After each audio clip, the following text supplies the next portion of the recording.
అహింసా పరమో ధర్మ, ధర్మహింసా తదైవ చ.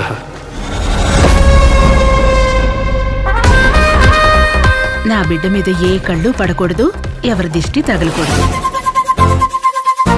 అంటే చాలా రోజులైంది. కరాటేలో నేను రెయిన్బో బెల్ట్, బొమ్మనిస్తే బొంబాయిలో పడతావు. నా కోసం నువ్వే పుట్టినందుకే అరరే చెబుతున్నా నీకే శుభాకాంక్షలే. ఏంటి వీడు ఇంత టాలెంటెడ్ ఉన్నాడు? అంగడేనన్నా అంగడేనన్నా అన్నకన్నా బాగున్నాడా?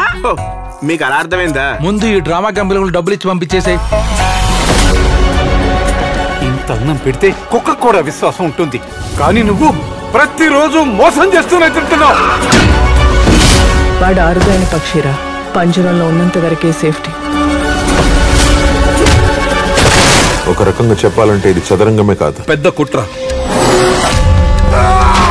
చిన్నోడు అయినా చేతులెత్తి దండం పెడుతున్నావు. నువ్వు మాకు సాయం చెయ్యాలన్నా పాతాళంలో తొక్కుతా. దొరికాడ్రా నా కొడుకు. మీకు 2 నిమిషాలు టైం ఇస్తున్నాను. వాళ్ళంతగా తెగిస్తుంటే మీరేం పీకుతున్నారు? వాడి కోసం 10 కాదు 20 కాదు 100 మందిని పంపు, 1000 మందిని పెట్టు.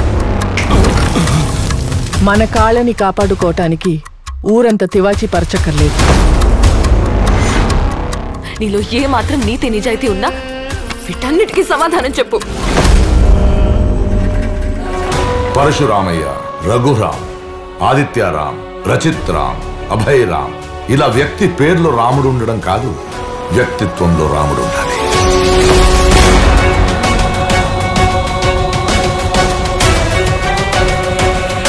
మనస వాచ కర్మణ నిలబడిన పురుషోత్తముడు వాడు.